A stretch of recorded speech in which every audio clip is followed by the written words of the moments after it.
Dans cette vidéo, on va commencer à créer des classes pour les personnages. Donc on va commencer par la classe de Mario. Alors cette classe est particulière puisque elle va hériter en fait d'une classe qui s'appelle la classe personnage. Donc on va commencer par créer une super classe personnage. Un personnage aura des dimensions, c'est-à-dire une largeur et une hauteur. Il aura une position déterminée par x, y. On pourra savoir s'il marche ou s'il est arrêté. Il pourra être tourné vers la droite ou vers la gauche. Et ensuite, on aura une petite variable compteur qui va nous permettre à déterminer la fréquence de ces pas, puisque selon les différents personnages, c'est-à-dire les trois types de personnages qu'on aura dans le jeu, c'est-à-dire Mario, le champignon ou la tortue, la fréquence des pas de chacun ne sera pas la même. Et ensuite, dans les sous-classes de personnages, donc Mario, champignon et tortue, on aura ici d'autres variables. Donc par exemple, pour Mario, il y aura son image et son image icon. Alors on va maintenant dans Eclipse. Donc on va d'abord faire un petit bilan très rapide de ce qu'on a fait jusqu'à présent. Donc on a commencé par créer une classe main qui contient la méthode main qui va lancer notre programme. Donc cette méthode au lancement du jeu va créer une fenêtre dont les caractéristiques sont décrites ici. Ensuite, dans cette fenêtre, on va créer un panel, donc c'est-à-dire un conteneur qui va contenir tous les dessins de la scène. Et donc, on a associé ici ce conteneur à notre fenêtre de départ. Très important, ce conteneur scène, ici, a été déclaré public statique, de façon à ce qu'on puisse y accéder de toutes les classes, sans avoir d'instance scène forcément créée dans la classe correspondante. Ensuite, dans notre classe scène. Donc, cette classe scène, c'est la plus importante de l'application, puisque, effectivement, elle va contenir le moteur de l'application et toute la partie graphique. Alors on commence ici par créer nos variables, donc des variables qui gèrent les images, donc l'image du fond, l'image du château, l'image du panneau départ, l'image de Mario provisoirement.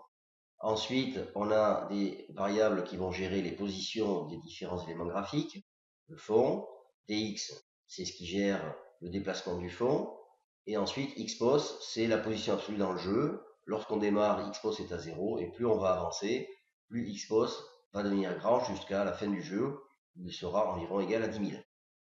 Ensuite, on a un constructeur. Donc le constructeur fait appel d'abord à la superclasse, puisque cette classe hérite de la classe jPanel.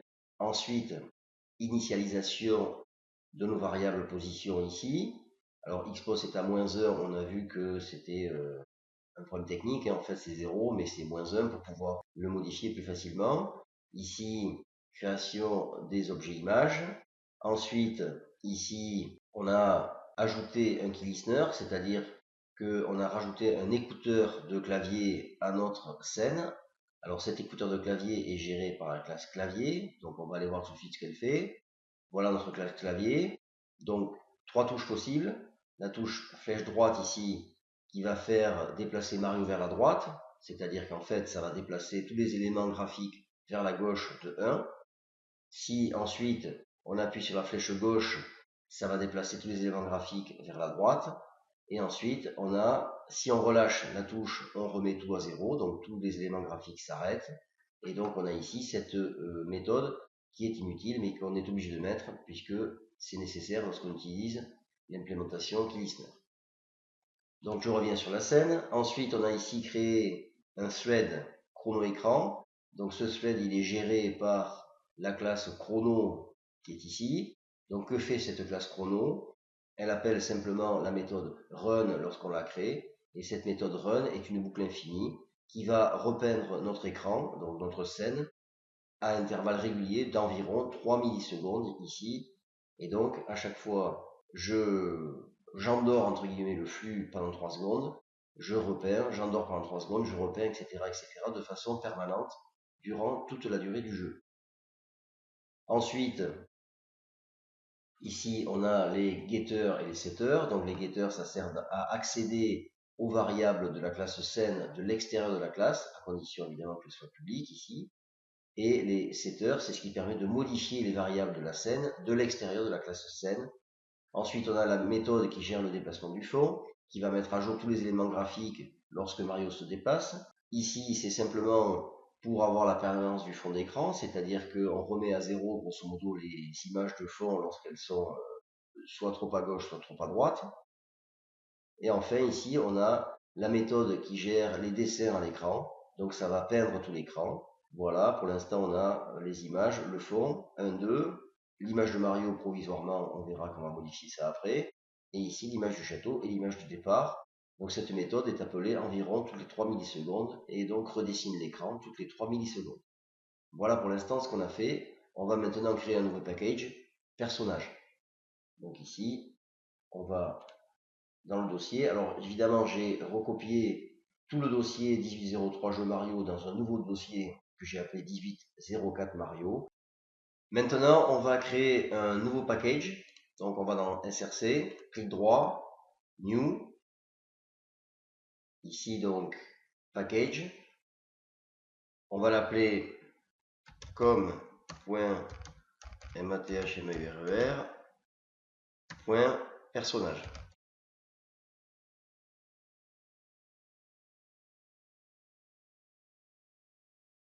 Dans ce package, on va créer une nouvelle classe qu'on va appeler Mario.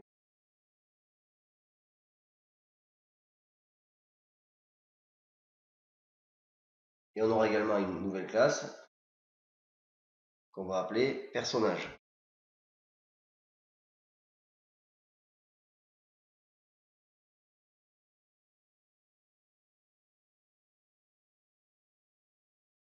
Donc on va commencer par s'occuper de la classe personnage.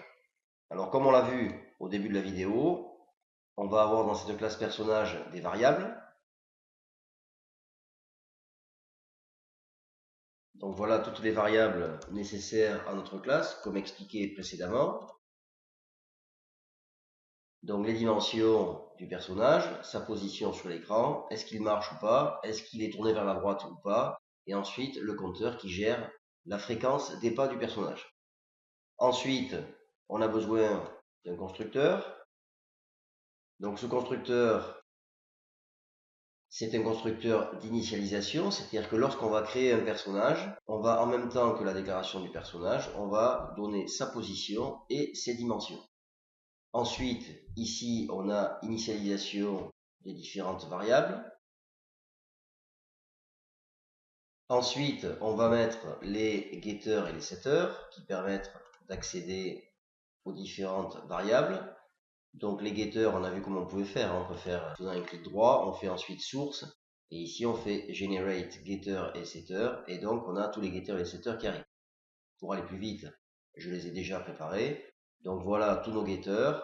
Ça permet d'accéder à la position du personnage. Ça permet d'accéder à ses dimensions. Et ça permet de savoir s'il marche, s'il est tourné vers la droite et d'accéder à son compteur. De la même façon, les setters permettent de modifier ces variables. Alors, j'ai enlevé cette largeur et cette hauteur puisqu'on n'en aura pas besoin. On ne modifiera jamais la largeur ou la hauteur du personnage. Par contre, on a tous les autres qui sont ici. Et ensuite, on aura des méthodes. Donc pour l'instant, on ne les a pas encore créées, on les créera plus tard. Donc je peux sauvegarder ceci. Voilà pour notre classe personnage. On va maintenant s'intéresser à la classe Mario.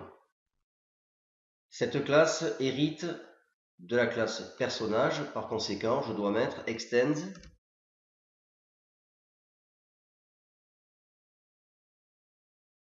personnage.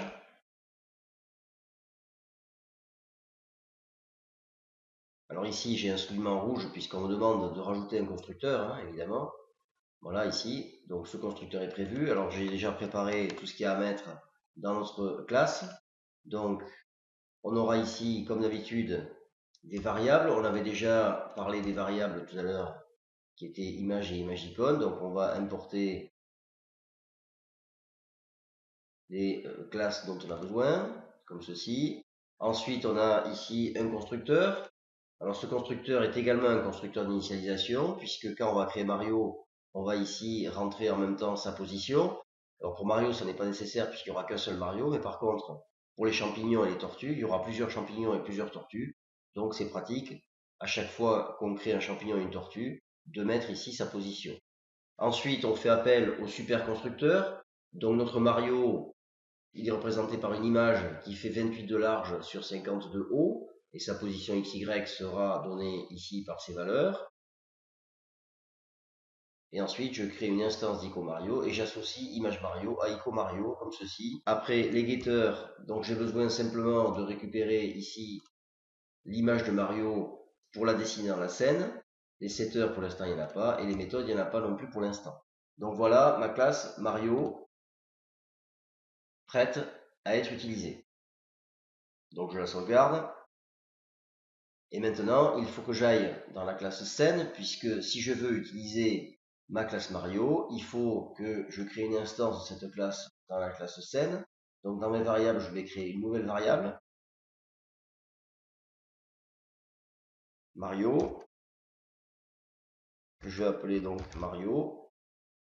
Ici, je dois évidemment importer le package personnage qui contient la classe Mario.